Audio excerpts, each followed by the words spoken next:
Kita mengulangi lagi pembacaan Alkitab daripada pasal 5 1 Yohanes ayat 1 sampai dengan ayat yang kelima. Pria pertama, wanita kedua, pria ketiga, wanita keempat, dan ayat kelima semua membaca bersama-sama.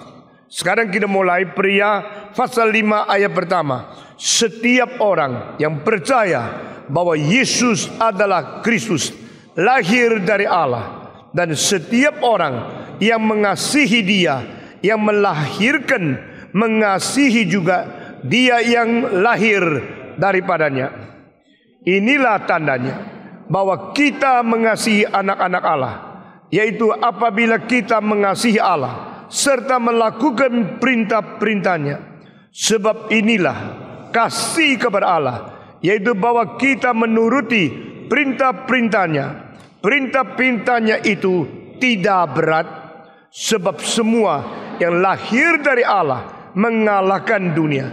Dan inilah kemenangan yang mengalahkan dunia, iman kita. Siapakah yang mengalahkan dunia selain daripada Dia yang percaya bahwa Yesus adalah anak Allah? Kita membaca lagi ayat 3 sampai dengan ayat yang kelima. Sebab inilah kasih kepada Allah, yaitu bahwa kita menuruti perintah-perintahnya.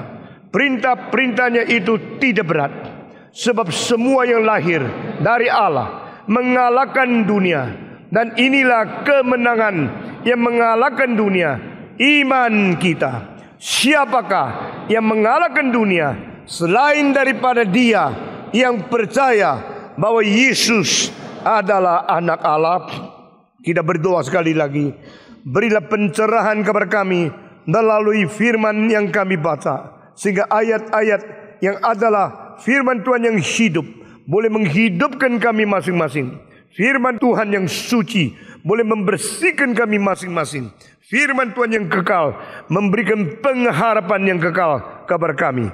Kami berterima kasih dalam nama Yesus Kristus, penebus dan juru selamat kami yang hidup, kami sudah berdoa. Amin. Minggu yang lalu kita membicarakan tentang barang siapa yang dilahirkan oleh Allah, dia mengasihi yang lain yang juga dilahirkan oleh Allah.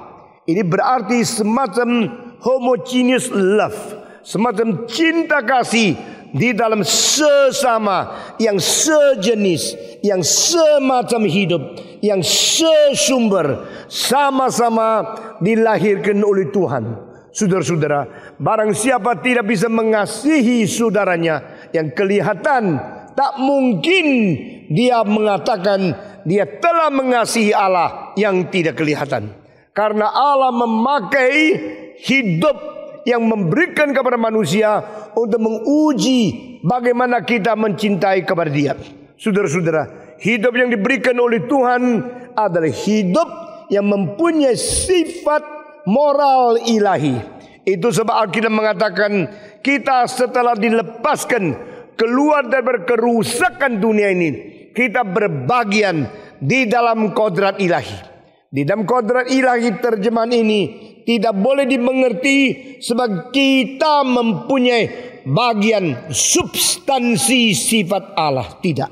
Ini ajaran yang salah. Dan di dalam ajaran mengatakan kita mempunyai bagian dari Tuhan Allah. Ini tidak benar.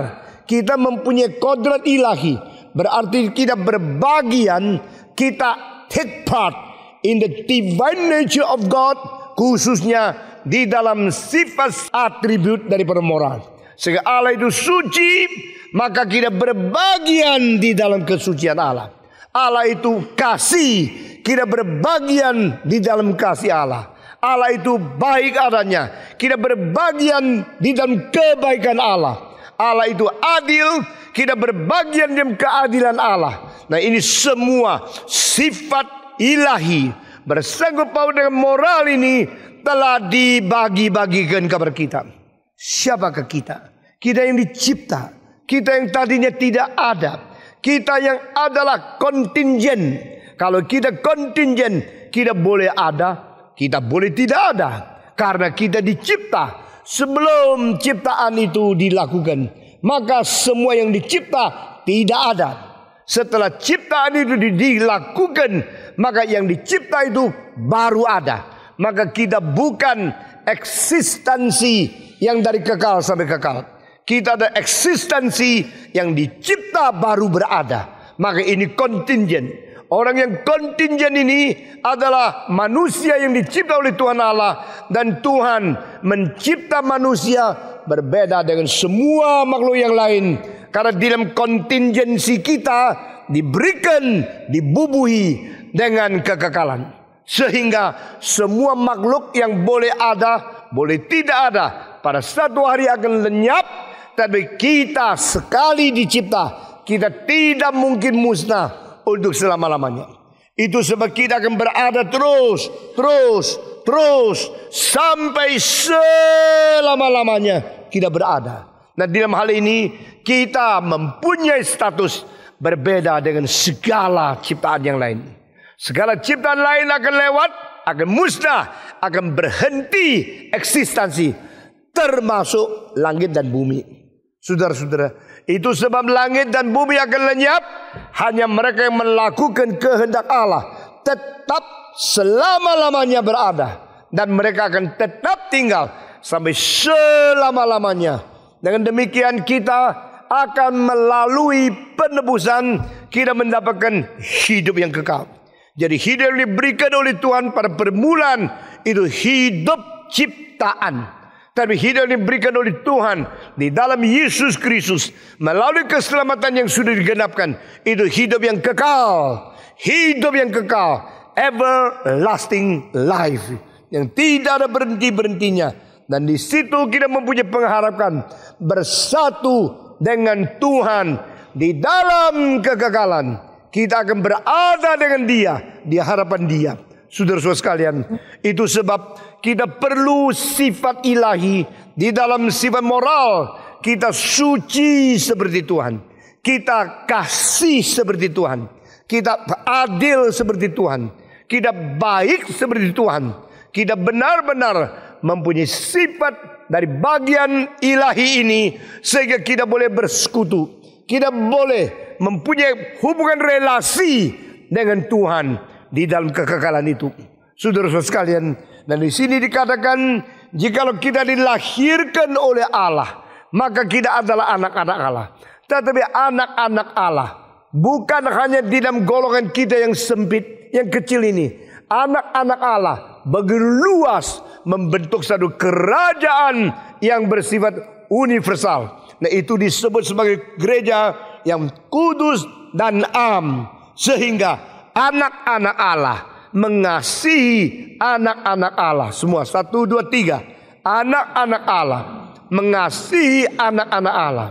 Yang dilahirkan oleh Allah mengasihi semua yang dilahirkan oleh Allah juga. Dengan demikian kita melihat ada semacam homogeneous love yang begitu suci, yang begitu super, yang lebih dari cinta-cinta manusia di dunia ini.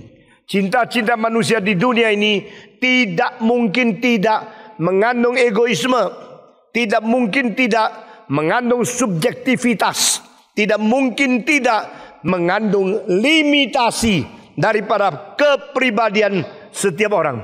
Tetapi Alkitab mengatakan kita melintas, kita melampaui itu, sehingga kita mencintai sesama yang dilahirkan oleh Tuhan.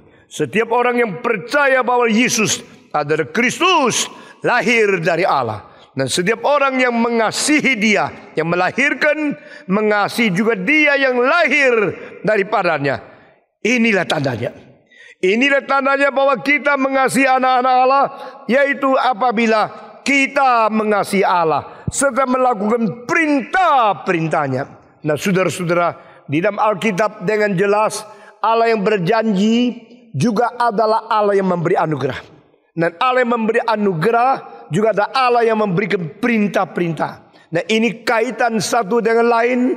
Perintah-perintah ditambah dengan janji-janji. Sehingga tidak ada perintah Allah yang tidak mengandung janji-janji. Dan tidak ada janji-janji yang tidak mengandung perintah. Dengan demikian kita melihat kaitan antara perintah Allah dan janji Allah adalah supaya kita bertanggung jawab dan kita betul-betul melakukan kehendak Tuhan. Saudara-saudara, jikalau Tuhan memberikan perintah, maka perintah itu harus dijalankan. Waktu Tuhan memberikan perintah, maka kita mempunyai kewajiban melakukannya. Dan di situ kita tidak mungkin melakukan yang baik kalau tidak ada kekuatan dari Tuhan. Itulah sebab janji diberikan di dalam perintah ini. Nah, ini adalah satu rahasia kaitan kedua hal ini di dalam Alkitab. Janji yang mengandung perintah dan perintah yang mengandung janji. Pergilah ke seluruh dunia, maka aku akan menyertai engkau. Pergi mengabari Injil kepada bangsa-bangsa, aku menyertai engkau. Waktu disuruh pergi, ini perintah. Waktu berkata, aku berserta dengan engkau sampai ke sudut alam, ini janji. Jadi barang siapa yang melakukan perintah Tuhan, orang itu sekaligus menikmati janji-janji yang diberikan oleh Tuhan. Dan istilah janji di dalam bahasa Inggris promise, di dalam bahasa Latin itu pro atau lebih dulu daripada sesuatu yang disebut mission, pre-mission. Jadi mission akan dilakukan pre-mission. Itu berarti penglihatan dan janji penyertaan itu menjadi satu tunjangan untuk melakukan janjinya, melakukan perintahnya. Pre-mission. Tidak ada seseorang yang ingin melakukan kehendak Tuhan Allah, ingin menjalankan perintah Allah yang tidak terlebih dahulu diberikan pencerahan dan diberikan pegangan dan diberikan kekuatan melalui janji. Puji Tuhan. Dengan demikian, maka kita boleh dengan lega dan stabil hidup di dalam pimpinan Tuhan. Saudara-saudara, menjadi orang Kristen, kita memiliki hak yang terlalu besar.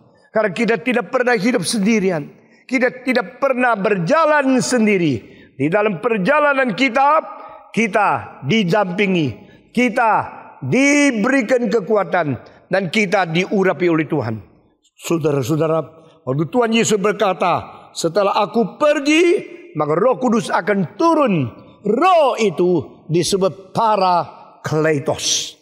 Parakletos yaitu seorang penghibur, pengajar, dan pemberi kekuatan yang lain. Satu pribadi yang lain akan diberikan kepadamu. Dia akan mendampingi engkau. Para berarti di sebelahmu. Parakletos berarti yang mendampingi engkau, memberikan penghiburan, memberikan kekuatan kepada engkau. Itu sebab perintah Tuhan tidak terlalu gampang. Tapi di dalam ayat ini mengatakan perintah Tuhan bukan berat adanya. Berarti bagaimana sulitnya Tuhan memerintahkan kita, ada kemungkinan kita melakukan. Mission yang diberikan oleh Tuhan memang banyak dilihat oleh manusia itu impossible. Tapi Tuhan memberikan Parakletos untuk memungkinkan kita melakukan segala janji itu. Saudara-saudara, Alkitab mengatakan Tuhan mengirimkan Roh Kudus kepada kita, dan Roh Kudus itu mempunyai posisi daripada kata-kata di dalam Greka yang sangat indah sekali. Dia berada di pinggirmu, para. Dia berada di atasmu, dia beratas di depanmu, dan dia beratas di belakangmu. Saudara-saudara, ini 4 posisi ini mempunyai arti khusus yang berbeda-beda. Roh Kudus turun dari atas kepadamu, upon you, berarti dia dari Tuhan, dia dari surga. Dia berada di pinggirmu seperti kawan, dia mendampingi, dia berjalan bersama, dan dia memberikan kekuatan, penghiburan, pertuturan, nasihat, dan pengajaran yang pada saat engkau perlu, di situ dia hadir. Dan dia berada di dalammu, the indwelling of Holy Spirit. Dia bukan di atasmu, dia bukan serta di pinggirmu, dia di dalammu. Dan di situ dia menjadi penghuni dan menjadi pemimpin hidupmu. Seperti seorang berada di rumah yang dimiliki oleh dia. Seperti raja berada di istana yang dibikin bagi dia. Demikian you are the dwelling place of God. You are the temple of God. You are the temple of Holy Spirit. Kita adalah istana dari Roh Kudus, di mana Roh berada di dalam. Roh tinggal di dalam. Dan Yesus berkata di Yohanes, Roh itu akan tinggal di dalam dirimu beserta dengan engkau sampai selama-lamanya. Saudara-saudara, Yesus turun ke dunia, selesai keselamatan, dia naik ke surga. Roh Kudus turun ke dunia, masuk dalam hatimu, tidak pergi lagi. Dia terus mendampingi kita sampai selama-lamanya. Dengan demikian, Roh yang diberikan menjadi pendorong, pengingat, penasehat, pemberi kekuatan, dan menjadi pemeriksa segala sesuatu yang kita kerjakan, sehingga kita diinspeksi dan ditolong berjalan di dalam kehendak Tuhan. Tadi saya katakan berapa besar hak menjadi orang Kristen. Karena makhluk yang tidak ada Tuhan adalah makhluk yang dicipta lalu hanya menikmati dunia ciptaan saja. Tapi makhluk yang ditebus oleh Tuhan bukan saja menikmati dunia yang dicipta Tuhan bagi kita. Kita menikmati Tuhan yang mencipta segala sesuatu terhadap kita. We enjoy God. Enjoy God. Kita menikmati Tuhan. Hidup di dalam dunia boleh menikmati Tuhan dan boleh memuliakan Tuhan. Ini adalah tujuan terbesar kita hidup di dalam dunia. Saudara-saudara, kita sambil melakukan kehendak Tuhan, kita sambil menikmati Tuhan, sambil mengerjakan pekerjaan Tuhan, kita sambil mengalami penyertaan, pengurapan kehadiran Dia.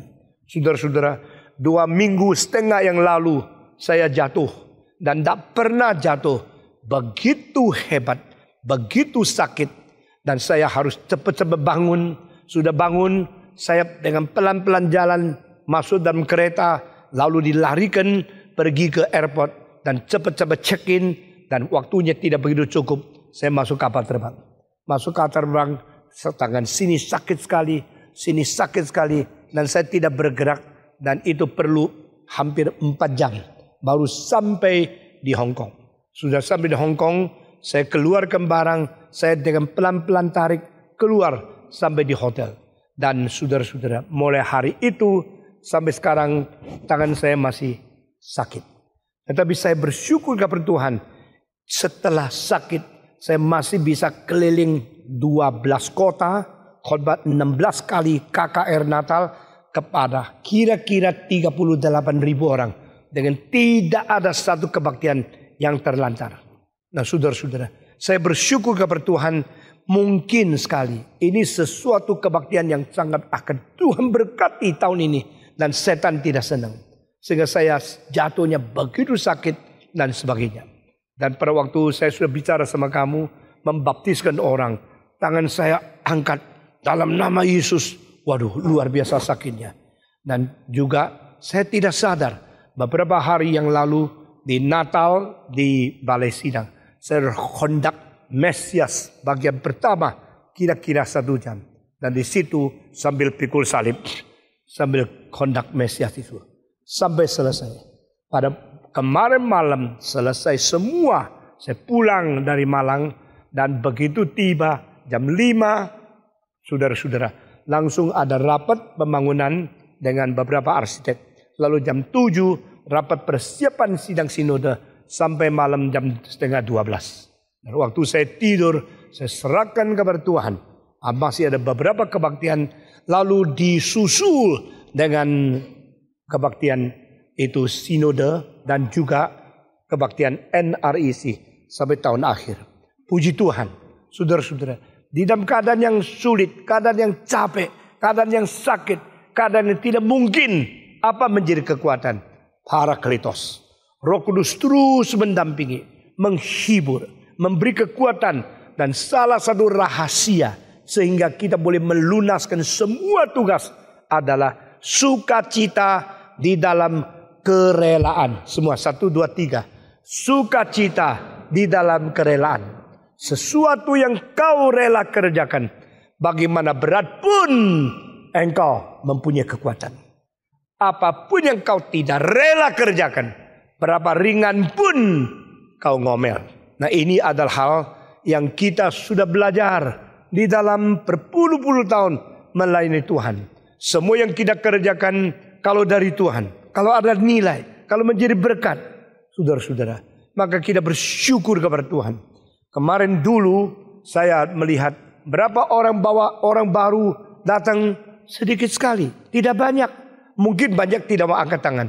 Tapi waktu saya panggil mereka datang ke depan menerima Tuhan, itu presentasinya 3 kali daripada di balai sidang.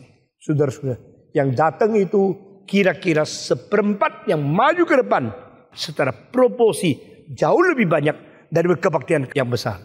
Dan sebelum saya meninggalkan ruangan, seorang kawan saya mengatakan, puji Tuhan, hari ini saya membawa satu jiwa yang tak pernah mau datang ke gereja.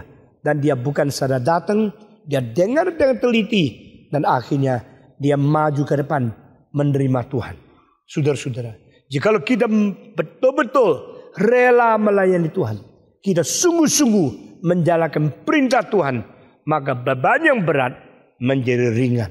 Jikalau kita rela di dalam sukacita itu, maka kita akan melihat Tuhan terus memimpin kita. Saudara-saudara sekalian, di dalam pasal ini dikatakan, inilah tandanya, yaitu kita menjalankan perintah. Perintah, perintah, perintah, perintah.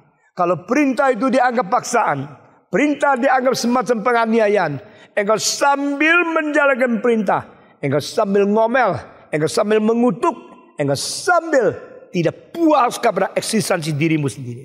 Tapi perintah itu tidak berat adanya. Atau terjemahan lain, perintah Tuhan tidak sulit dilakukan. Saudara-saudara, di sini kita melihat ada satu keadaan yang paradoks sekali.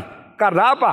Karena di dalam Alkitab berkata, Yesus Kristus berkata, ikutlah aku. Yesus berkata, pikullah bebanku. Yesus berkata, ambillah kukku. Dan Yesus berkata, janganlah engkau mengikut aku dengan tidak rela. Maka saudara-saudara, Yesus menambah satu kalimat, my yoke is easy, my burden is light. Saudara-saudara, kukku gampang adanya, dan beban yang kuberikan itu ringan adanya. Benarkah? Waktu Handel menulis lagu yang baru dinyanyikan di dalam konser ini, bagian Mesias terakhir lagu itu, his yoke is easy, his burden is light. Saya kira tidak pernah Handel membuat lagu seringan seperti itu. Tetapi nyanyinya susahnya luar biasa. Bayangkan.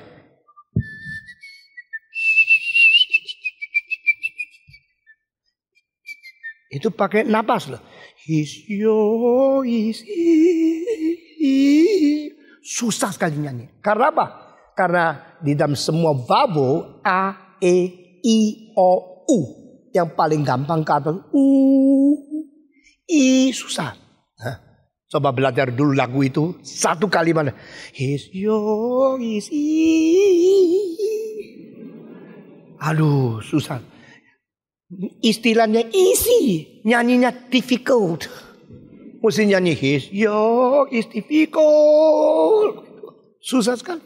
Lalu itu tingginya lebih tinggi dari semua lagu di seluruh Mesias.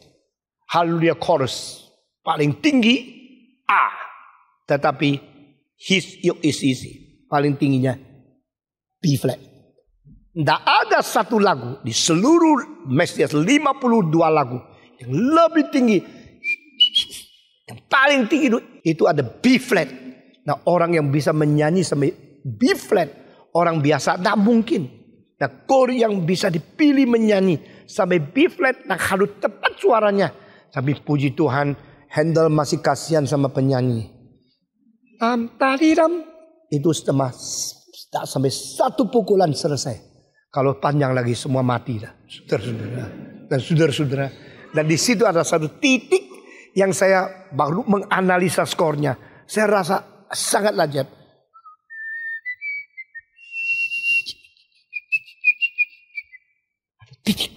Seperti apa? Pikul satu, pikulan. Seperti ngasuh sebentar. Tuhan selalu dalam beban kita. Dia memberikan sedikit kekuatan untuk mengasuh. Dan musik itu mengutarakan keadaan seperti ini. His yoke is easy. Is that so? Benarkah? Benarkah melakukan pekerjaan Tuhan gampang? Tidak gampang. Kenapa Tuhan bilang gampang? Karena ada tambah kekuatan dari Tuhan. Hatimu mempunyai perasaan gampang sekali. Saya sudah pernah bicara, saya ngomong sekali lagi. Seorang yang sudah mau tidur. Papa bilang, anak, tolong pergi ke pasar malam. Carikan obat. Karena papamu tidak enak, batuk. Dan ini malam sangat susah.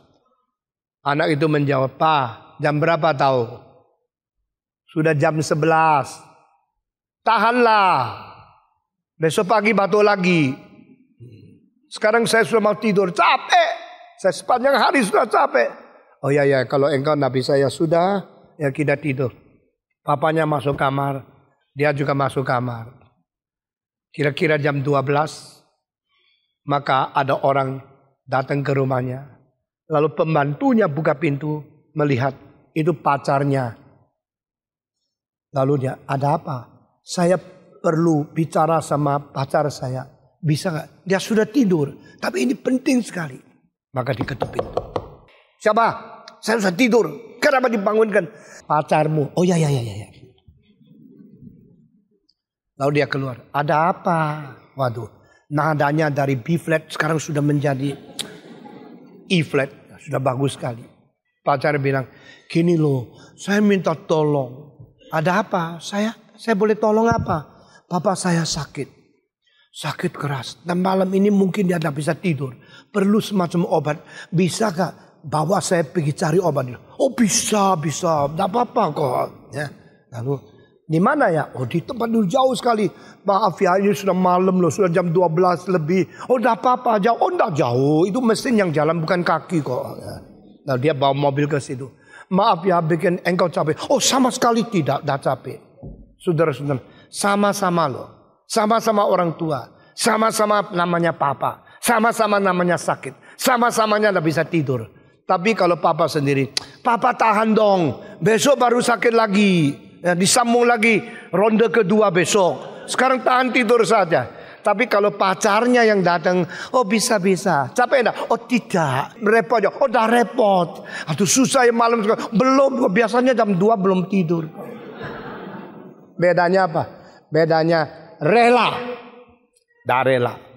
Kenapa rela? Kenapa dah rela? Cintanya tidak ada. Sudah bosan sama papa sendiri. Dah berani bosan sama calon mertua. Sudah tidak lagi segar cinta kepada orang sendiri. Tapi masih segar sekali cinta kepada keluarga pacar. Saudara-saudara. Bagaimanakah sikap kita melayani Tuhan? Bagaimanakah kerelaan kita menanggung salib? Bagaimanakah kita rela memikul kuk dan memikul beban dari Tuhan? Tuhan Yesus mengatakan, my yoke is easy, my burden is light. Tidak berat engkau menjalankan perintah. Tidak berat karena apa? Ada janji. Karena apa? Ada penolong. Karena apa? Ada Roh Kudus mendampingi engkau. Karena apa? Karena ada cinta kasih yang kuberikan di hatimu. Saudara-saudara, mengapa ada orang kerja sedikit saja ngomel terus? Kenapa ada orang melayani berpuluh-puluh tahun semangatnya sama? Adalah karena kerelaan yang menghasilkan kesukaan, lalu mempunyai perasaan beban itu tidak menjadi berat. Saudara-saudara, semua perintah di Alkitab itu mungkin dilakukan dengan rela, mungkin dilakukan dengan ringan, mungkin dilakukan dengan menikmati. Karena apa? Karena cinta kasih, karena janji Tuhan, karena Roh Kudus yang diberikan, karena penyegarakan rela itu terus memberi pembaruan di dalam perasaan batin kita. Saudara-saudara, di dalam Ibrani pasal 1 ayat ke-8-9 dikatakan mengenai anak, dikatakan kata-kata seperti ini. Karena engkau mencintai keadilan dan engkau membenci kejahatan, maka Allah, yaitu Allahmu, Allah mengurapi Allah. Your God anointed you, oh God. Ya Allah, engkau adalah yang mencintai akan kebenaran dan membenci kejahatan. Maka Allahmu mengurapi engkau dengan minyak surgawi, minyak sukacita. Ini adalah ayat mengenai Allah Tritunggal. Allah Anak diurapi oleh Allah Bapa dengan Allah Roh Kudus. The Holy Son was anointed by the Holy Father with the Holy Spirit.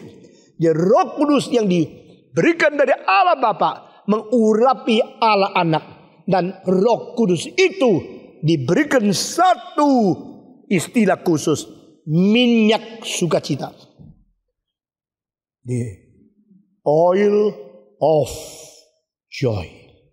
Saudara-saudara, anointed you with the ointment of joy. Dengan minyak sukacita mentuangkan kepada engkau, mengurapi engkau sehingga engkau penuh dengan sukacita. Saudara-saudara sekalian, jikalau kita mempunyai kerelaan, mempunyai kesukaan melayani, maka waktu yang panjang menjadi pendek, beban yang berat menjadi ringan, kerjaan yang susah menjadi gampang. Karena apa? Nothing is difficult. Because I'm so willing, I'm so happy, and I enjoy the joyfulness of God in doing His will. Saudara-saudara, perintah. Siapa suka diperintah? Semua orang tidak senang diperintah. Yang memerintah selalu galak dan selalu rasa hebat sekali. Yang diperintah selalu rasa dianiaya, selalu dikerjain, selalu rasa kurang diperlakukan dengan adil. Tapi di hadapan Tuhan tidak demikian. Waktu kita boleh melakukan perintah Tuhan, kita bersyukur, Tuhan, siapa saya boleh menjalankan perintah-Mu? Siapa saya boleh menggenapi rencana-Mu? Siapa saya masih mau dipakai oleh Tuhan? Dengan pikiran semacam demikian, semua menjadi ringan. Dan engkau sambil melayani, sambil mengatakan, your yoke is easy, your burden is light. Saudara-saudara, lagu yang ditulis oleh Handel memang sulit sekali dinyanyi. Tapi istilah yang di dalam lagu itu justru gampang. Demikian Bach, Johann Sebastian Bach menulis mengenai pikul yoke, kuk daripada Yesus Kristus. Lagunya sulit dinyanyi, tapi istilahnya sama. Ini kedua tokoh paling besar daripada zaman barok, selalu mempunyai kerohanian yang luar biasa.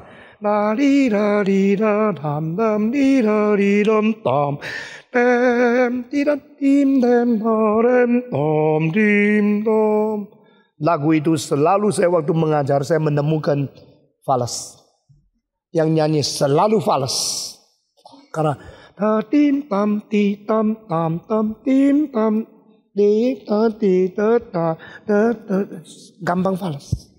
Dan orang yang menyanyi lagu dengan tepat pitchnya, dia harus dilatih dengan susah sekali. Tapi waktu dia nyanyi, kalimatnya adalah His yoke is easy, His burden is light. Dengan demikian, anak-anak Tuhan mungkin melakukan mission impossible. Dan saudara-saudara, salah satu perintah yang paling sulit dilakukan yaitu mencintai sesamamu yang kau jengkel sekali. Saudara-saudara, manusia itu adalah yang paling boleh kita cintai, juga paling bisa kita benci. Manusia itu adalah paling menarik kita, yang paling menjengkelkan kita. Dan Tuhan berkata, belajar mencintai saudaramu. Inilah perintahku, saudara-saudara. Mencintai saudara kita itu perintah Tuhan. Disambung dengan ayat apa? Siapakah yang bisa mencintai saudaranya? Yaitu mereka yang bisa mengalahkan dunia. Kenapa kalimat ini dikaitkan dengan ayat ini? Yang mencintai, yang menjalankan perintah, yang menjalankan perintah Tuhan. Siapakah mereka? Yaitu mereka yang mengalahkan dunia. Mengalahkan dunia. Kenapa harus mengalahkan dunia? Saudara-saudara, di dalam Alkitab istilah dunia bahasa Greek adalah kosmos. Dan setiap kali dipakai konotasinya lain. Setiap kali dipakai harus kita lihat atas bawahnya. Istilah ini untuk apa? Di dalam Alkitab Yohanes sendiri mengatakan, demikianlah Allah mengasihi isi dunia. Di Indonesia ditambah dengan isi. For God so loved the world. Demikianlah besar Allah mengasihi dunia. Tidak ada isi, yaitu dunia. Tetapi Yohanes sendiri mengatakan, jangan mengasihi dunia. Barang siapa yang mengasihi dunia, tidak ada lagi cinta kepada Tuhan di dalam hatinya. Jadi Yohanes memakai istilah kosmos yang sama. Waktu dipakai di hadapan Tuhan, Allah mengasihi dunia. Lalu orang Kristen yang sudah dikasihi, sudah diselamatkan, Yohanes berkata, jangan kamu mengasihi dunia. Dan Yohanes yang sama di sini mengatakan, engkau harus mengalahkan dunia. Sehingga kita harus mempunyai pengertian istilah kosmos dipakai, itu konotasinya, maknanya, arti definisinya itu berbeda-beda. Sehingga saya kira memang baik kalau kita mengerti dari Yohanes 3:16, Allah mengasihi isi dunia ini. Tapi ini juga sebenarnya kurang jelas. Isi dunia ini apa? Isi dunia banyak. Materi isi dunia, kekayaan isi dunia, pertambangan isi dunia, pohon-pohon itu isi dunia, binatang-binatang di atas bumi ini isi dunia. Demikian Allah mengasihi isi dunia. Itu sebenarnya cuma satu konotasi. Apa itu? Mencintai makhluk satu-satunya macam yang dicipta menurut peta teladan Allah, yaitu manusia. Allah demikian mengasihi manusia yang berada di dunia ini. Itu artinya. Lalu Yohanes mengatakan, jangan kau mengasihi dunia ini. Itu apa? Apakah kita tidak boleh mengasihi manusia yang berada di dalam dunia ini seperti Tuhan Allah mengasihi manusia di dalam dunia ini? Kalau demikian, Allah mengasihi dunia boleh, saya mengasihi dunia tidak boleh. Apa artinya? Lalu di sini katakan, bukankah orang yang mengalahkan dunia, mereka lah anak-anak Allah yang percaya Yesus adalah anak Allah. Sehingga kita melihat satu rasul Yohanes, sama-sama dia sendiri menulis dengan arti. Sebenarnya seluruh kitab suci, istilah dunia mempunyai 7 lapisan arti, bukan hanya 3 saja. Dan hari ini saya membicarakan 3 macam isi dunia sebagai manusia, isi dunia sebagai barang-barang yang akan binasa, dan isi dunia sebagai perlawanan daripada kehendak Tuhan Allah. Itu harus kita kalahkan. Saudara-saudara, kita mencintai sesama kita, mulai daripada di dalam gereja sampai di luar. Karena Petrus mengatakan, kasihilah saudara-saudaramu, ditambah dengan kasihilah semua orang. Nah saudara-saudara, urutannya ini beres, urutannya ini jelas. We should love your brothers prior to love other people in the world. Mencintai saudaramu, mencintai yang diselamatkan, mencintai yang disebut anak-anak Allah lebih dahulu daripada mencintai manusia yang lain di luar gereja. Saudara-saudara, banyak orang tidak mengetahui urutan dan mereka hanya berdasarkan interest sendiri untuk mengutarakan, mengekspresikan dan melaksanakan emosi dan cinta mereka. Ada orang memberikan tunjangan banyak kepada yang melawan gereja karena di situ dia mendapatkan faedah, dia mendapatkan keuntungan, dan dia tidak menunjang hal-hal yang penting di dalam pekerjaan Tuhan karena dia anggap di sini tidak mendapatkan profit. Dengan demikian kasihnya, pemberiannya dan emosinya disetir oleh interest, disetir oleh profit. Nah ini tidak benar. Alkitab mengatakan, kasihilah saudaramu terlebih dahulu, baru engkau kasih orang di luar. Berarti harus orang Kristen menjaga orang Kristen mengasihi orang Kristen melindungi orang Kristen. Kamu dilahirkan oleh Allah Bapa, kasihi juga semua yang dilahirkan oleh Allah Bapa. Karena yang melahirkan engkau juga adalah Bapa yang melahirkan mereka. Ini diutamakan dulu, lalu mengasihi keluar. Dan di situ ada ekstensi dari cinta yang diberikan oleh Tuhan. Saudara-saudara sekalian, nah sekarang kita melihat lagi mengenai jangan mengasihi dunia. Apa artinya? Segala sesuatu yang merintangi kita untuk mencintai kepada Tuhan Allah. Segala sesuatu yang merebut kedudukan Allah sebagai yang diutamakan, itu adalah dunia. Jadi dunia itu apa? Uang, tidak tentu. Dunia itu apa? Benda, tidak tentu. Dunia itu apa? Kultur, tidak tentu. Dunia itu apa? Materi, tidak tentu. Dunia itu apa? Adalah keuntungan secara jasmania, tidak tentu. Dunia adalah apa saja yang merintangi dan merebut kedudukan Allah sebagai yang paling utama di dalam hatimu, itu disebut dunia. So that anything who takes away and remove the position of God being number one in your life, that is the world. Apa saja yang akhirnya merebut kedudukan Tuhan Allah, yang menghindarkan engkau daripada mencintai Tuhan, yang merintangi engkau mengutamakan Tuhan, itu disebut dunia. Jangan mencintai dunia. Engkau kalau mencintai dunia, cintamu kepada Allah sudah tidak ada di dalam hatimu. Saudara-saudara sekalian, Tuhan Yesus berkata kepada seorang pemuda yang kaya sekali, engkau juallah semua hartamu dan bagikan ke orang miskin, lalu engkau datang mengikuti saya. Masih ingat itu? Yesus Kristus memberikan 3 kalimat ini. Jual segala. Kedua, berikan kepada orang miskin. Ketiga, datang mengikuti saya. Tuhan Yesus tidak mengatakan ikut saya saja, sekaligus uangmu kasihkan saya akan kerjakan banyak pekerjaan Tuhan. Tidak. Tuhan Yesus khusus bicara sama pemuda ini. Jual segala sesuatu yang ada padamu. Kalau sudah dijual, uangnya banyak gak? Banyak sekali kan? Karena dia orang yang kaya sekali. Kalau dia jual semua, dia mendapatkan harta yang banyak. Lalu Yesus katakan, sudah jual semua, engkau ikut saya. Tidak. Bagikan kepada orang miskin. Sehingga Yesus tidak perlu ambil 1 rupiah dari dia. You boleh ikut saya, tapi bukan mau uangmu. Barang siapa yang kira Tuhan perlu uangmu, lalu engkau berusaha untuk datang menolong Tuhan, silakan pergi dari gereja. Tuhan tidak perlu. Tetapi kalau engkau tahu segala sesuatu yang ada padamu itu dari Tuhan, dan yang milik Tuhan engkau harus berikan dengan rendah hati, engkau boleh bersama-sama di dalam pekerjaan Tuhan. Saudara-saudara, jual segala sesuatu. Sesuatu itu bagi kepada orang miskin, lalu datang kepadaku. Saudara-saudara, kenapa? Kalau engkau mau ikut aku, jangan digandol. Jangan dirintangi oleh kekayaanmu. Jangan dirintangi oleh sesuatu yang menghalangi engkau. Jadi di dalam hal ini kita bukan mengerti secara letterlock. Saudara-saudara, di abad pertengahan ada orang yang mentafsir Alkitab secara letterlock. Sangat letterlock, sangat harafiah.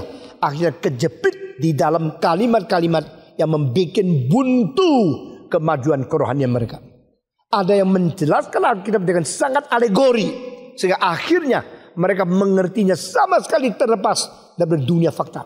Saudara-saudara, misalnya seorang bapak gereja mengatakan barang siapa yang mengkebiri diri lalu mengabarkan Injil dan mengikuti aku, dia akan dapat pahala di surga. Akhirnya dia betul-betul pakai pisau mengkebiri diri, dan akhirnya dia menjadi orang yang mandul, tidak bisa lahirkan anak karena dia mentafsirkan Alkitab secara harafiah.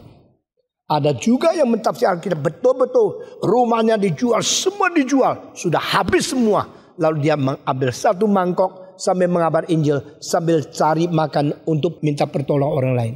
Itu cara harafiah menjelaskan Alkitab. Sekarang saya mau tanya, Yesus Kristus berkata kepada orang kaya yang muda itu, juallah segala sesuatu, berikan semua kepada orang miskin, baru datang kepadaku. Saat mengatakan kalimat itu, betul-betullah Yesus Kristus minta semua orang mesti jual semua baru mengikut dia. Saudara jual semua enggak? Beli semua kali, bukan jual semua. Saudara, Yesus suruh dia jual semua. Dia jual enggak? Kalau dia jual, maka dia akan berkata, oke, silakan datang sini. Saya mau jual karena Tuhan Yesus suruh saya jual. Karena mau jual. Kenapa jual? Karena saya mau ke surga. Jadi saya sekarang tidak perlu ini lagi. Saya jual ya. Romi sini, ayo. Coba Romi masuk sini. Saya mau jual semua karena saya mau ikut Yesus Kristus. Sebab saya mau ikut Yesus, Yesus suruh saya jual. Tolong ya beli ya. Ini saya jual kemana? Ini saya jual kepada engkau karena saya mau ke surga. Ini juga saya jual sama engkau karena saya ke surga. Jadi yang jual ke surga, yang beli ke neraka. Ya dong. Semua mau surga. Saya jual sama engkau. Ini pun saya jual, taksi juga jual. Semua jual sama kamu. Yang beli cilaka dong. Jadi di situ arti sesungguhnya bukan jual segala sesuatu baru boleh mengikuti Yesus Kristus. Mau beli? Tidak mau. Dia bilang gini loh, kalau gua beli gua ke neraka, cilaka. Lalu dia bilang, kalau jual kembali patung nggak mau beli. Jadi dia panggil, mari hot sini. Nah, jadi sekarang saya jual kepada dia. Akhirnya dia sadar, dia juga mau ke surga. Dia jual kepada Marihot. Silakan beli. Ya. Semua ini juga. Lalu Marihot bagaimana? Marihot bilang, saya juga mau ke surga. Dia jual ke tumpal. Akhirnya yang terakhir cilaka. Yang terakhir pasti masuk neraka. Karena dia tidak bisa jual lagi. Nggak bisa jual lagi karena sudah terakhir. Itu bukan maksud Tuhan Yesus. Jadi maksud Tuhan Yesus itu apa? Juallah segala sesuatu. Berilah kepada miskin. Datang kepada aku. Maksudnya apa? Maksudnya adalah apa yang menghalangi engkau harus selesaikan. Saudara-saudara. Harta menghalangi engkau tidak boleh diikat oleh harta. Kalau teori evolusi yang menghalangi engkau tidak boleh diikat oleh evolusi. Kalau ateisme yang menjadi halanganmu, engkau lepas daripada ateisme. Itu artinya. Tuhan Yesus tidak suruh Petrus jual semua. Tuhan Yesus tidak suruh itu Paulus jual semua. Tuhan Yesus tidak suruh semua orang melain dia jual semua. Khusus kepada pemuda itu. Karena apa? Karena pemuda itu sulit melakukan kehendak Allah. Karena terlalu banyak ikatan kepada dia. Saudara-saudara sekalian, setiap orang harus secara pengertian dasar, pengertian yang sungguh-sungguh untuk berhadapan dengan Tuhan. What is the hindrance of your life in following Jesus Christ? Saudara-saudara, waktu saya umur 17, tidak ada yang dijual, tidak ada kekayaan. Tapi di dalam umur 17, saya mempunyai banyak hal menghalangi aku. Evolusi, itu filsafat, Marxisme, komunisme, ateisme. Itu semua menjadi kota benteng. Sehingga saya tidak bisa menerima Yesus Kristus. Lalu Tuhan mengatakan, you mau ikut aku? Kalau mau ikut aku, jual semua itu. Jadi yang disebut jual semua bukan materi, saudara-saudara. Tetapi kalau materi itu menghalangi engkau, maka materi itu menjadi duniamu. Kalau pengetahuan itu menghalangi engkau, pengetahuan itu menjadi duniamu. Kalau filsafat menghalangi engkau, filsafat menjadi duniamu. Jikalau semacam cinta kasih yang tidak beres menghalangi engkau, itu menjadi duniamu.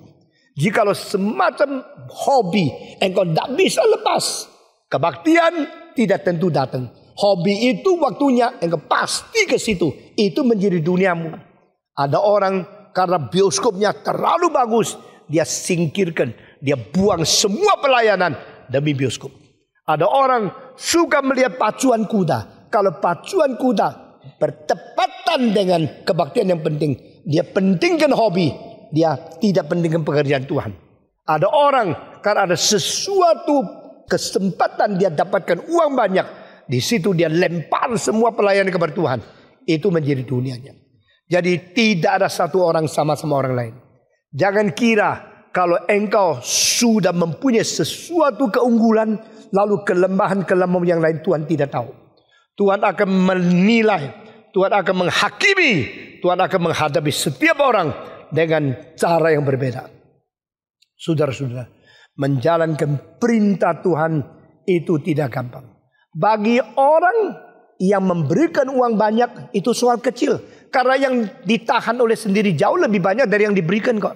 Lalu engkau merasa, wah dia betul-betul memberikan uang banyak. Hebat sekali. Bagi Tuhan, nothing. Karena apa? You still keep for yourself my portion. You are not faithful to me. Saudara-saudara, kalau orang memberikan banyak uang untuk pekerjaan Tuhan, kita menjadi senang. Tidak, kita tanya dia, sudah lakukan belum kewajiban? Perpuluhan Tuhan kau masih tahan berapa? Barulah gereja ini beres. Jikalau ada orang yang tidak terlalu kaya, tapi demi Tuhan dia memberikan uang meskipun tidak banyak, tetapi dia sudah menjalankan perintah Tuhan, kita harus menghargai lebih dari orang lain. Saudara-saudara, apa sih yang disebut dunia? Isi dunia manusia harus dicintai. Dunia yang merintangi kita harus kita buang. Dan dunia semacam lagi, di sini katakan, engkau harus mengalahkan. Overcome, conquer the world. Siapakah yang bisa mengconquer the world? Di Taiwan ada satu patung yang bagus sekali, dibikin di Jerman. Di bawahnya ada 3 istilah daripada bahasa Latin yang berarti aku datang, aku lihat, dan aku mentaklukkan. Saudara tahu siapa kalimat ini dikatakan oleh siapa? Oleh Julius Caesar. Julius Caesar sampai di satu tempat, dia lihat, I come, I see, and I conquer. Kalimat ini sangat disenang oleh semua pedagang. Kalau pedagang bisa sampai satu tempat, lalu sudah lihat, lalu caplok semua. Itu namanya pedagang yang baik. Yang dicaplok yang kasihan. Saudara-saudara. Dan itu kalimat adalah kalimat yang terkenal daripada mulut Julius Caesar. Tapi saudara-saudara sekalian, you conquer the world. Conquer apa? I conquer your army. I conquer your territory. I conquer your nation. Di sini Alkitab mengatakan, no, conquer the world. Siapa pernah conquer the world? Siapa pernah menghabiskan seluruh dunia? Satu-satunya yang tak pernah kalah di tempat peperangan itu bukan Xerxes, bukan raja yang lain, tapi seorang nama Alexander the Great. Alexander the Great umur 20 menjadi raja dari Macedonia. Umur 32 dia meninggal dunia. Selama 12 tahun tak pernah satu kali dia perang kalah. Ini satu-satunya. Nah saudara-saudara, pada waktu dia membawa tentara Greka Macedonia untuk menghancurkan negara Persia, sekarang Iran, dan bakar habis seluruh istana daripada orang Persia, dia sadar, dia kaget bahwa istana Persia 50 kali lebih besar daripada istana manapun di Eropa. Dia baru tahu ada orang kayanya seperti itu. Di hadapan Raja Persia, dia baru tahu dia itu nothing, dia kecil. Tapi mengapa dia menang? Mengapa itu Xerxes kalah? Kenapa itu Persia kalah?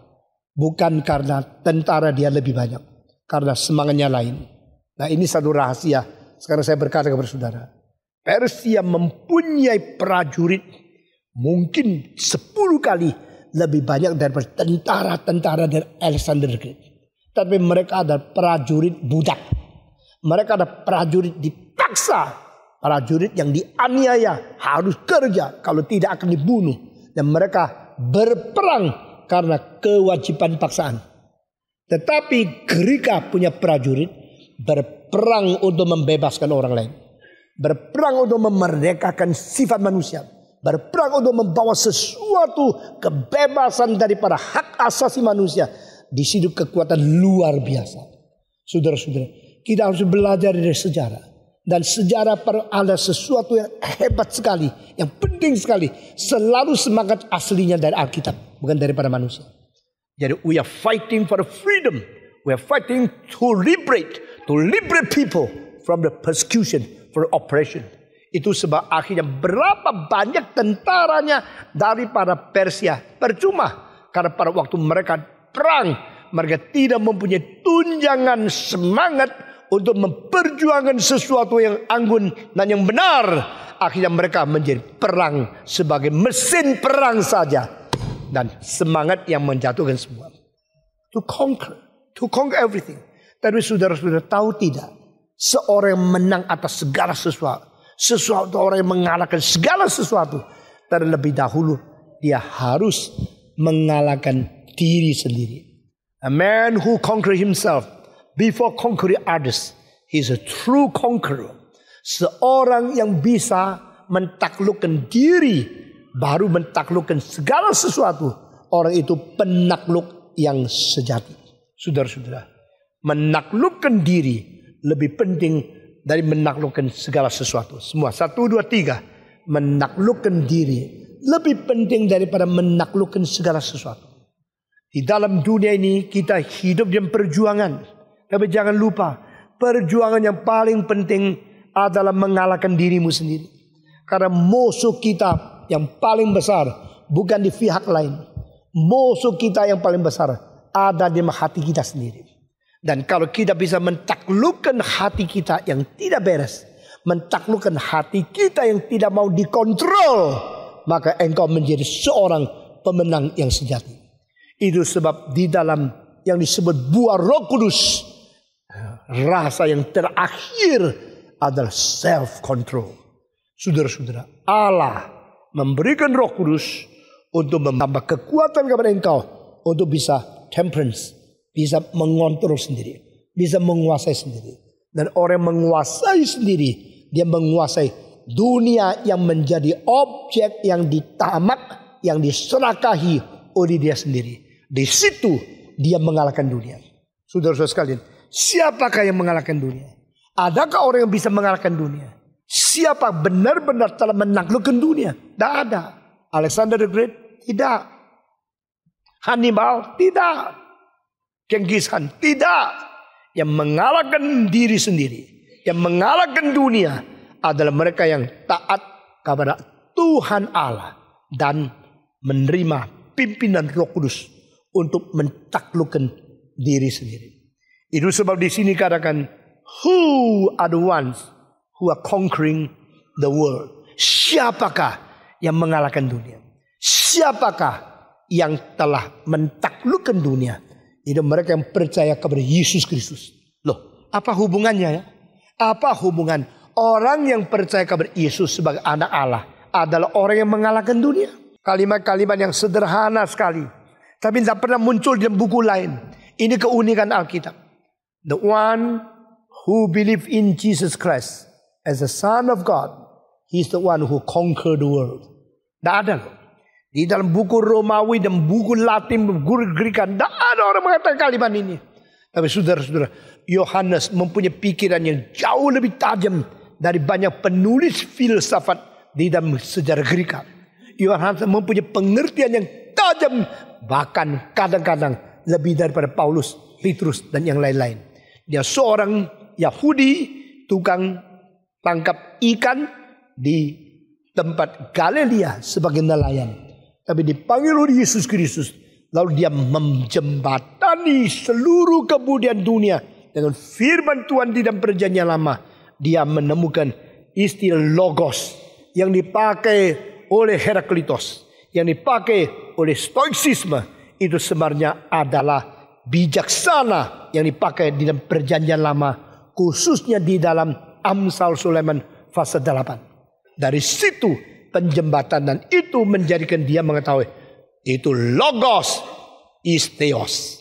Firman adalah Allah. Firman beserta dengan Allah.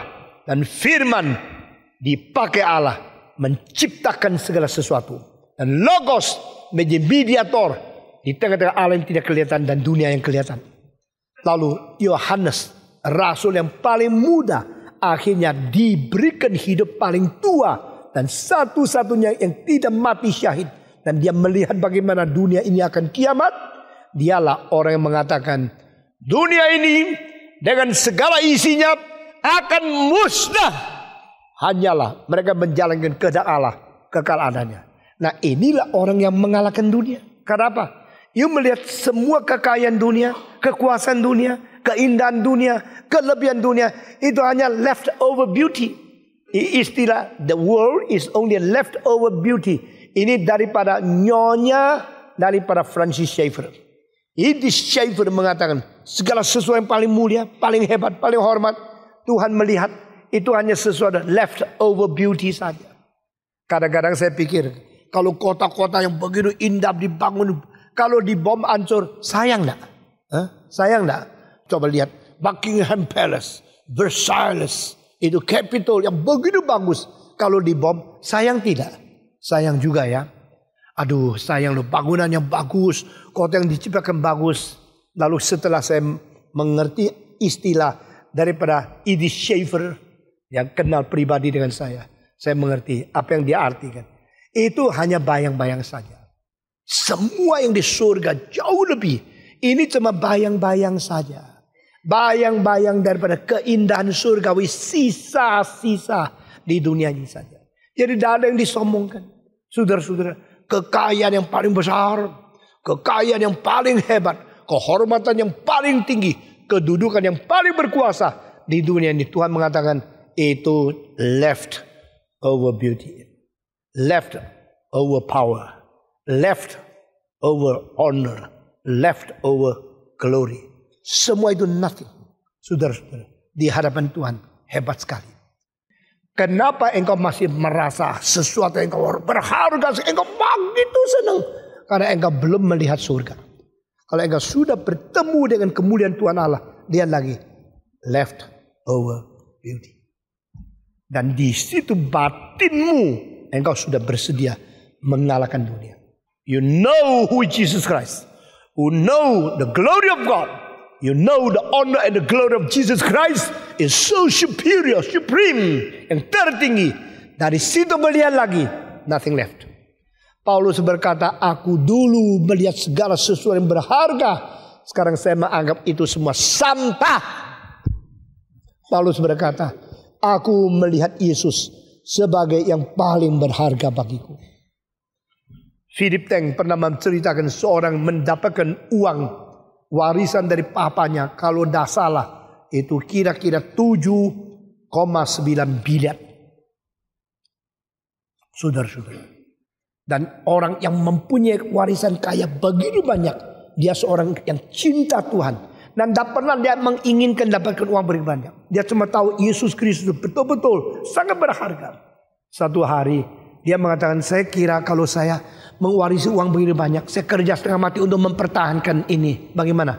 Langsung dia mengatakan, saya akan bagikan uang ini untuk pekerjaan Tuhan. Lalu dia bikin itu sesuatu wasiat untuk berikan uang ini untuk ini. Setelah dia tulis tidak lama kemudian dokter vonis dia sakit kanker. Tidak lama lagi dia mati. Sebelum mati dia mengatakan satu kalimat, syukurlah kepada Tuhan Allah, saya tidak menjadi budak uang itu. Saya masih sempat dengan masa hidupku yang begitu pendek mengatur itu untuk menjadi pekerjaan Tuhan. Tidak lama dia mati. Dia tidak ada anak, tapi dia telah melakukan. Kalau dia tidak kerjakan pada waktu dia masih hidup, maka setelah dia mati, itu akan menjadi rebutan, itu akan menjadi uang yang tidak bisa dipakai oleh Tuhan. Dan dia mempunyai satu pengertian. The glory is there, not here. The honor is there, not here. The beauty is there, not here. This is the only leftover beauty of the world. Siapa mengalahkan dunia? Jikalau engkau boleh memperoleh sesuatu dengan anugerah Tuhan, dan engkau menjadi Tuhan yang memakai dan menggunakan segala sesuatu demi kemuliaan Tuhan, maka engkau mengalahkan dunia. Saudara-saudara, mengalahkan dunia bukan menaklukkan secara politik. Mengalahkan dunia adalah engkau mengetahui, this is my Father's world, and only my Father has the eternal power and the supreme authority over the beauty and the glory and the abundance and the richness of this world. Saudara-saudara, bagi saya dunia ini ada indahnya, ada nilainya. Tetapi saudara-saudara, Tuhan sang pencipta dunia jauh lebih tinggi daripada dunia ini. Dan kita bukan hidup di dunia untuk menikmati, kita hidup dunia untuk mengetahui bagaimana mengelola bumi ini, mengelola segala sesuatu yang kita boleh miliki demi kemuliaan Tuhan Allah. Saudara-saudara sekalian, siapakah yang mengalahkan dunia? Bukankah mereka yang mengaku Yesus sebagai anak Allah? Mengapa mengaku dan beriman kepada Yesus Kristus sebagai anak Allah bisa mengalahkan dunia? Seperti Yohanes, seperti Petrus. Petrus kalau tidak mengikuti Yesus Kristus, dia tetap menjadi nelayan. Dan Petrus menjadi ketua dari asosiasi nelayan di Galilea. Dia mempunyai kuasa yang besar. Tapi akhirnya setelah selesai, tidak ada sesuatu yang dia miliki di dunia boleh ikut dia pergi. Tapi akhirnya dia ikut Yesus Kristus. Kita boleh membayangkan Yohanes, Petrus sekarang ada di surga. Yang lihat ke bawah, Laut Galilea masih di situ. Itulah tempat dulu kita tangkap ikan di situ. Kita pernah untung uang banyak. Kita pernah menjadi orang kaya di situ. Tapi sekarang, di manakah Laut Galilea? Memang ada di situ. Di manakah kapal yang kita miliki? Sudah tidak ada. Lalu dia kembali menoleh di dalam surga. Berpuluh-puluh juta orang menjadi orang Kristen karena mereka melihat, membaca Injil yang ditulis oleh Yohanes, mendengar firman yang dikotbahkan oleh Petrus, dan mereka mengetahui this world will pass away, but we who are doing the will of God will last forever and ever. Saudara-saudara, mengalahkan dunia karena dunia ini contingent, mengalahkan dunia karena dunia ini sementara, lalu menjalankan perintah Allah, melakukan semua perintah Allah, akhirnya engkau tetap hidup selama-lamanya. Kiranya Tuhan memberkati kita dan mengajar kita menjadi orang Kristen yang sungguh-sungguh berjalan di dalam kehendak Tuhan, mencintai sesama, mencintai kebenaran, dan menaklukkan diri dan berjalan di dalam perintah dari Tuhan. Mari kita berdiri bersama-sama. Kita membaca sekali lagi 1 Yohanes pasal 5 ayat pertama sampai ayat kelima. Kita membaca dengan teliti, dengan penuh perasaan takut kepada Tuhan. Semua membaca. Setiap orang yang percaya bahwa Yesus adalah Kristus, lahir dari Allah, dan setiap orang yang mengasihi Dia, yang melahirkan, mengasihi juga Dia yang lahir daripadanya. Inilah tandanya bahwa kita mengasihi anak-anak Allah, yaitu apabila kita mengasihi Allah serta melakukan perintah-perintahnya. Sebab inilah kasih kepada Allah, yaitu bahwa kita menuruti perintah-perintahnya. Perintah-perintahnya itu tidak berat, sebab semua yang lahir dari Allah mengalahkan dunia. Dan inilah kemenangan yang mengalahkan dunia, iman kita. Siapakah yang mengalahkan dunia selain daripada dia yang percaya bahwa Yesus adalah anak Allah? Sampai di sini, mari kita berdoa. Bapa di dalam surga, kami berterima kasih karena Engkau telah datang ke dalam dunia. Engkau dari surga yang maha mulia, maha hormat, yang kekal, yang tertinggi. Engkau dilahirkan di palungan. Engkau hidup di dalam kesusahan. Engkau berjejer dengan orang miskin. Engkau inkarnasi, hidup di tengah-tengah manusia yang Kau cipta, yang penuh dengan dosa, pemberontakan, dan perlawanan kepada Tuhan. Dan Engkau memberikan pengajaran, Engkau memberikan firman, Engkau memberikan cahaya surgawi untuk membawa manusia kembali kepada Tuhan. Kami berterima kasih, Engkau telah mengalahkan dunia. Dunia memaku Engkau, Engkau mengumumkan kesuksesan. Dunia menghina Engkau, Engkau mengumumkan Engkau sudah selesai menggenapi rencana Tuhan Allah. Dan dunia tidak pernah bisa mengkuburkan Engkau, karena Engkau sudah bangkit pula daripada kematian. Engkau sudah naik dan duduk di sebelah kanan Allah Bapa. Dan Engkau mau kami menjadi orang yang percaya kepada Engkau. Kami tidak akan ikut binasa, ikut dimusnahkan di dalam dunia yang fana ini. Tapi kami yang percaya kepada Engkau, kami menjalankan perintah-Mu, kami melakukan kehendak-Mu, kami berjalan di dalam rencana-Mu, dan kami akan berada dengan Engkau untuk selama-lamanya berada, dan tidak lagi ikut menjadi sesuatu yang dimusnahkan di dalam dunia ini. Kami bersyukur kepada-Mu ya Tuhan, biar pengertian yang lebih dalam melampaui apa yang boleh dikatakan oleh hamba-Mu yang hina ini, Tuhan tanam di dalam hati kami, sehingga kami mengetahui meskipun dunia ini adalah dunia dari Bapa kami, tetapi sudah sementara diperbolehkan dirusak oleh dosa, dan kami tidak akan mengikuti dosa dan kebinasan dunia ini. Bahkan kami akan membawa manusia kembali kepada Tuhan, yaitu isi dunia yang Kau kasihi. Tuhan, kami berterima kasih. Kami tidak mau dihalangi oleh apapun yang merintangkan kami, sehingga merebut kedudukan Tuhan yang adalah utama di dalam hati kami. Dan kami mau memperalat, kami mau memakai segala sesuatu yang Tuhan izinkan kami miliki dari dunia ini untuk membentuk, untuk mempersiapkan dunia yang kekal, mempersiapkan kemuliaan yang tidak layu sampai selama-lamanya. Dengar doa kami Tuhan. Kami minta Tuhan mencelikan mata rohani kami untuk mengetahui apakah hubungan kami dengan Tuhan, hubungan kami dengan sesama, hubungan kami dengan gereja dan orang yang dilahirkan di Tuhan, hubungan kami dengan perintah Tuhan, dan hubungan kami dengan dunia yang fana ini. Dengar doa kami Tuhan. Kami serahkan semua ke dalam tangan Tuhan demi nama Yesus Kristus, penebus dan juru selamat kami yang hidup. Amin.